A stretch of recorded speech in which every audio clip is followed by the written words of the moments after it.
Welcome to Seattle Public Utilities Ask Evelyn Live, where we answer your questions about recycling, compost, garbage, and other trashy topics. I'm your host, Becca Fong, and this week, loving your leftovers. We're coming off of a great holiday weekend, and we are going to talk all about how to deal with all of that delicious extra food.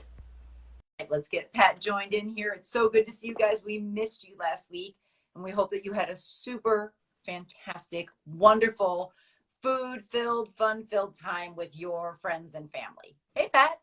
Hey, Becca, how you doing? Happy post-Thanksgiving. I know. Happy post-Thanksgiving. I was just telling folks I hope that they had a great time, but we missed them. Yeah. It was good. It was a good couple weeks off. It's nice to take a little break, but we're back at it here. Talking about leftovers, one of my favorite topics I know, ever. Right? For those of you who have been longtime watchers, you know Pat and I love us some food, and especially leftovers. So awesome. We got a really good question this week. So Pat, what do we got? Okay. Question comes into the Ask Evelyn inbox. It's a long one, so here we go, folks. Okay. Coming off a huge Thanksgiving dinner and dealing with a fridge full of leftovers, I'm thinking about ways to cut down on my food waste. I heard that cutting down on food waste had a significant impact on climate change. Plus, I put all that effort and money into making the now leftovers in my fridge. I don't want to waste them. What are a few easy things I can do to cut down on my food waste? And that came to us from Jim.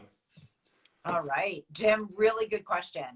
So quick answer is leftovers, eat those first. So we got the East First box, which we'll talk a little bit more about in a second. And then store what you can eat right away, right? Because you put all that energy and time and money and all the resources that have gone into it. You want to make sure that you eat those. And then there are lots of ways to cut down on food waste, even before you get to the leftover stage, from meal planning, how you store your food, how you cook it, and then of course, how you store it. So, all right, Pat, that's a lot to cover, but let's get into the details. I hear you. And I think there is, for some times of the year, there's a stigma, there's a poo-pooing of leftovers from some folks. But most people, if you listen to the churn of media chatter, there's a lot of positive comments on leftovers. A lot of people talk about looking forward to the leftovers more than they're looking forward to the meal, True. So I think it's Thanksgiving's a great holiday to just hang out and eat and just, enjoy. And leftovers are a big part of that for me, for my family. And I think it's a great question. It's an overproduction moment too, as we all know. That's part of the, culture or tradition. It's like make a lot of food, way more than we can all have in one meal, one sitting. So really, you're right. Having a plan, being prepared, being really, intentional about making sure you're ready to take care of your leftovers is part of the deal. So let's talk about a few strategies here to get after that. Absolutely. So go ahead. All right. So one thing that I have is the Eat First box. So we have these stickers that are available. If you go, we'll have a link to our Love Food Stop Waste program, which is all about food waste prevention. And you can download one of these Eat First stickers, which is great. So it's just a box. And then you'll see I've got leftovers in here. And so this goes in my fridge. And what happens is you open it, you're like, oh, right, eat first. So these are the things that I want to make sure that people in my family see, like, eat this. This is the good stuff. This is the stuff that we need to eat right away. And it's just a really good tactic to put stuff front and center.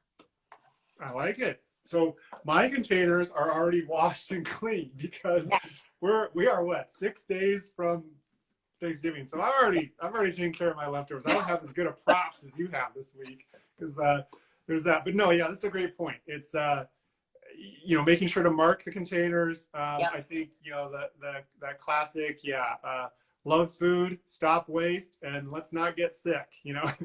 Let's make sure that any of your leftovers are actually still good to go. Safety first, and obviously you can also freeze a lot of things too. You mark them up, you put them in the fridge, and be prepared to put them in the freezer as well. Totally. And I love that you and I have the same containers. So this is a great reuse opportunity. What's nice about these is that you can actually see what the contents are, which is really helpful. So folks don't have to guess about what's in here. I definitely reuse containers that you can't see through, which is when the label comes in really handy, right? And that really helps. These are also great for throwing stuff in the freezer. So like this is actually something that I made last night. This is some leftover shrimp curry, but this is great. So this will go in there. We'll eat that. You can see what it is. So we're going to be like, do I really want to eat that? Okay, that sounds great. These were a really big, these specific containers and to-go containers that we talked a lot about on this show. That's what I sent people home with at Thanksgiving. You know, either if people brought dishes, I put leftovers in the dishes that they brought. I Right. cleaned them, filled it up with leftovers, foil over Yeah. the top, sent it back home with them, or I gave them a whole bunch of these containers full of leftovers so I don't have to worry about getting those back, which is another really great thing to do. Yeah, if you're in the habit of like getting an occasional, takeout order or something from the deli department at one of the grocery stores, these are going to accumulate. Yeah. I mean, you can wash them, dry them, nest them, tuck them back in a cupboard, and prepare for these times when you host a meal at your home or you go to an event. Heck, bring your own containers to some of these gatherings as well. I mean, I don't think that's frowned upon. I think people think you're a superstar if you walk in with your own to-go containers from a big gathering like that. Oh, at my house, that means you're going home with some delicious stuff. So we got a comment too that says that they love these containers too. I know they're the best. They're super. Yes.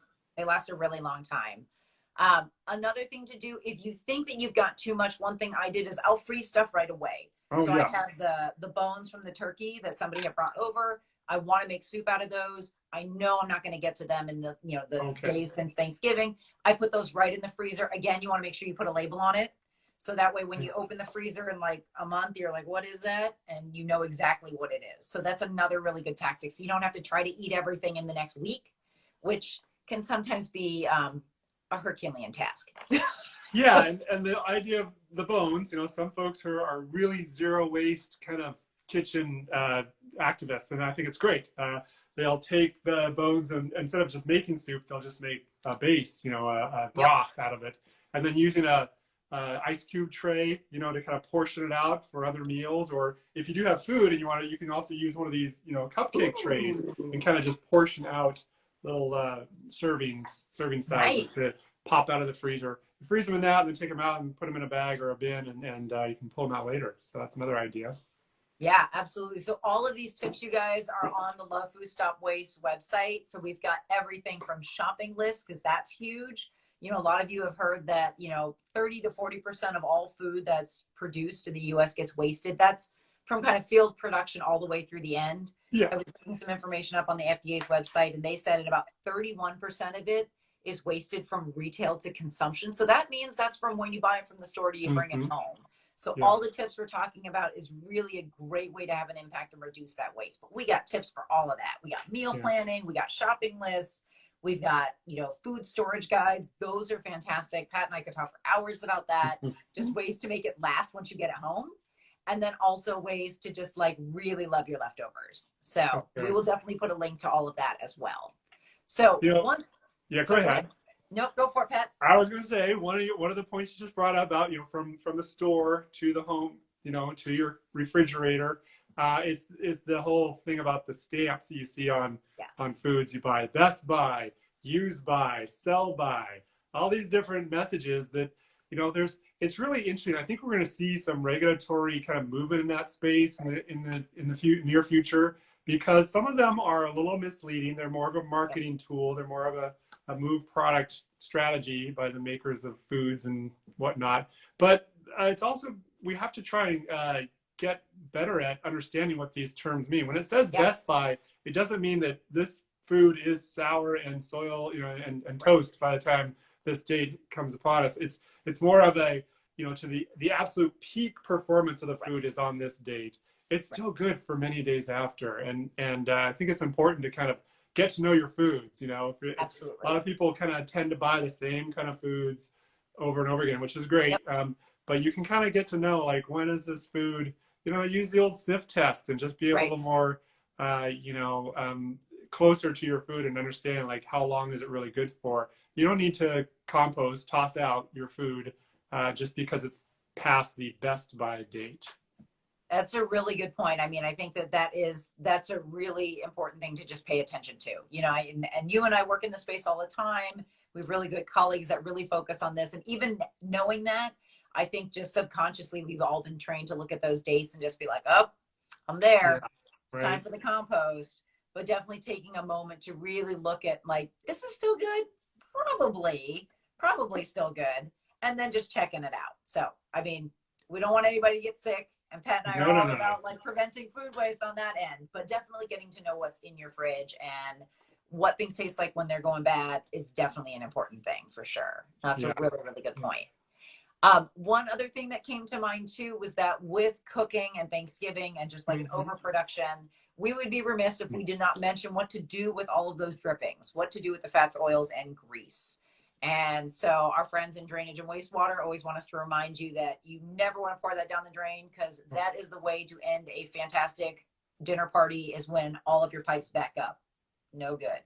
So if you have fats, oils, and grease, you want to kind of pour them into a can, let them cool, or a jar or a plastic container, and then throw them in the garbage. But the alternative, though, is we've got a really good cooking oil recycling program, right, Pat? Absolutely. Folks can take their used cooking oil and pour it back into a jug, like either the jug that they bought their vegetable cooking oil in, or even an empty milk jug that's been rinsed out. So a plastic gallon jug is an ideal container with a screw top to it. Yep. You just pour your cooking oil into that. You close up the top, and you can put your name, and I think you put your address. Is that right? Or just your name on it. And you put it out at the curb on your recycling collection day.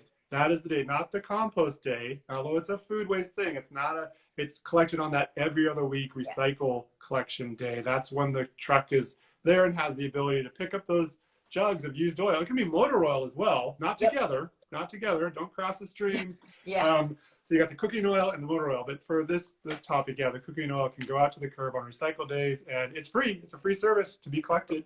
Yeah. Yep. And then we recycle that oil, which is really fantastic. So a really great thing to take advantage of for all of those of you who have like deep fried items.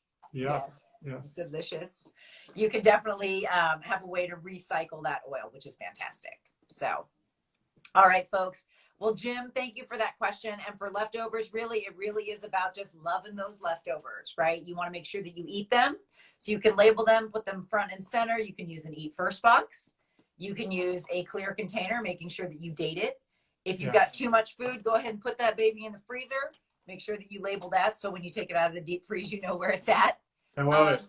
Love your leftovers. Keep them close by. Get to know them, stay close with them. Yeah, that's nice. Hey, man, they were delicious the first time. They're even better the second time. That's right. So, absolutely. All right, folks, thank you guys so much for tuning in, and we love your questions. Keep them coming. We definitely have a lot more holiday-themed things as we are spending more time at home as it's getting darker and wetter, because you guys have got questions, and we've got answers for you. So keep them coming. Remember, you can send them to us on Facebook, Twitter, Instagram, or you can send us an email at askevelyn@seattle.gov. Or, of course, you can tune in, and you can ask us right there. So, all right, folks. Well, thank you so much, and we will see you next week. And with that, I'm Becca Fong. And remember, life's simpler with less stuff. And I'm Pat Kaufman. Remember to recycle right. We'll see you next time. Bye. Bye.